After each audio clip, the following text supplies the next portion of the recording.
everybody, and welcome back to my channel. Good afternoon.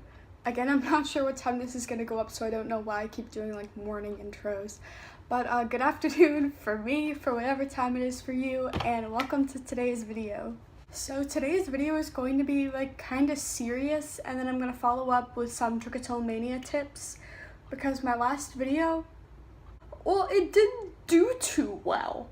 But today's video, I just thought I would give a big update and be completely honest about something that's been going on with me. Obviously, I'm guessing you saw the title, and this video is going to be a little bit more serious than my other ones. So let's get right into it. So I got these acrylic nails. Well, I've switched them a bunch, but I got acrylic nails 5 weeks ago. And because I had them, it made it impossible for me to grasp at my hair. It was also very short at the time. But when I got a different pair of nails, I realized that my hair was getting longer and I still could pull it. It had been 3 weeks since I'd pulled my hair. That was the longest I'd gone in my whole life since I had started pulling my hair. The progress was unreal. Everyone was so proud of me. I was so proud of me. I was like, I can see the goal. It's not so far off anymore, like I'm beating it. But I started pulling again, and it's bad again. And I knew when I started making videos again, you guys were gonna notice that I was pulling again. I just thought I would be completely honest that my trichotillomania is back and it's bad. And I wasn't sure if I was gonna make this video at first, because people do look up to me and they see me as such a strong person, but I'm also human and I do mess up like everybody else.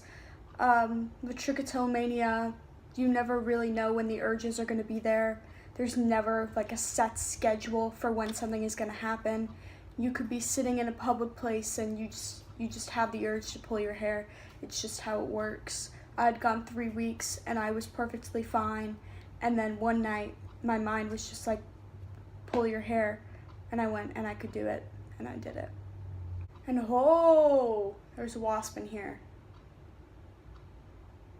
Okay.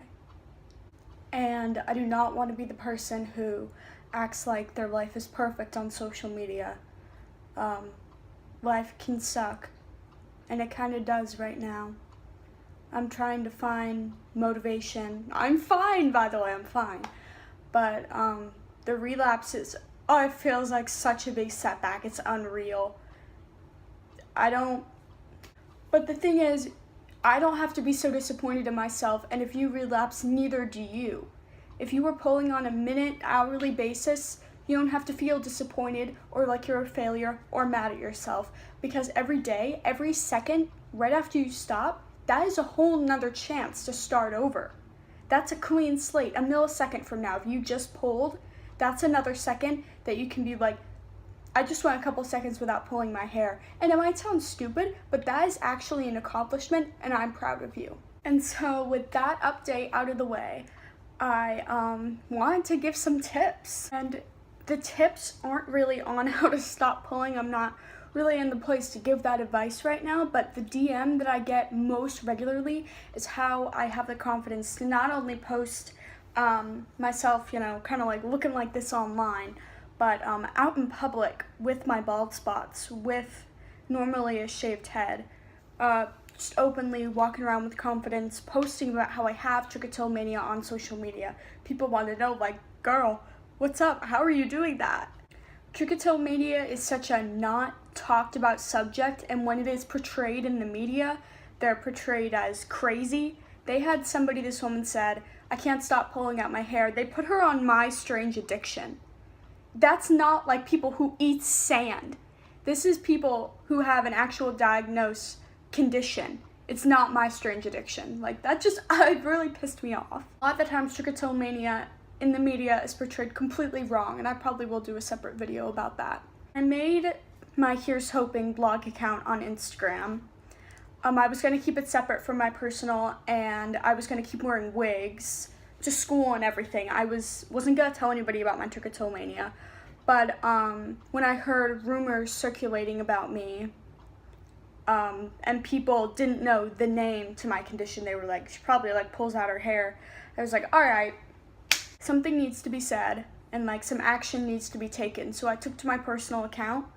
Firstly, I started posting without a wig. Second of all, shaved my head because I was done with pulling my hair. I needed it fresh, and I was like, if I'm gonna stop wearing wigs, then I want to style with my hair, you know? So I shaved it off. I took to social media to make the first post that I ever made about my trichotillomania when I was on vacation this summer. I acknowledged the rumors that I had heard about me senior year and how it affected possible friendships. It affected how people looked at me in public. It affected a lot.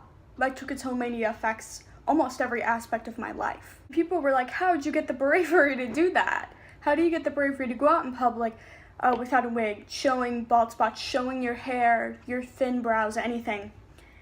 And here's the answer. Once you realize, no matter what you look like, if you are the picture-perfect Instagram model with the hourglass body and the big blonde hair, people will always have something to say about you. You can never 100% please anybody. And I felt like it was kind of making a statement.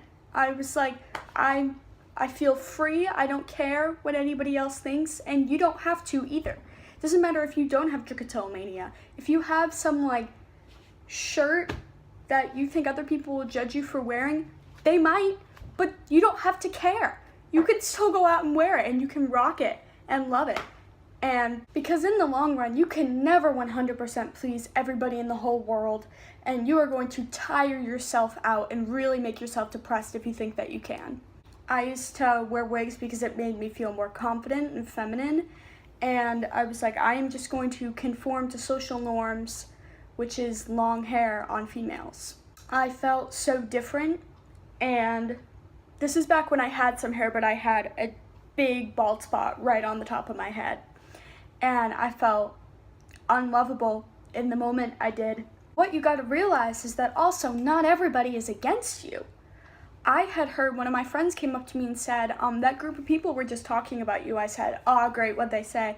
They said that short hair fits your face so well, that you rock the hair that you have. I was like, wow, that's so cool. You can't automatically assume that because someone looks at you, because someone, you know, they do a little whisper, it does not mean it's bad. Also doesn't mean it's even about you. I know, because I have social anxiety, it's very easy to walk past a group of people, they look at you, they whisper, that you're like, oh my god, they're talking about me. It's very easy to make that assumption. And you shouldn't let it affect you, because everybody's going to have their own opinion. What matters is that you're confident in yourself and you love yourself, and it's not gonna happen overnight. It is a long process, but it is totally worth it. I promise. And I believe in you, and you got this, trichotillomania or not, whatever you're going through. And yeah, that is all for today's video, you guys. I hope you enjoyed. I'm not sure how long this is gonna be, probably gonna be a little bit long. But I hope you enjoyed and that this helped. Bye, guys.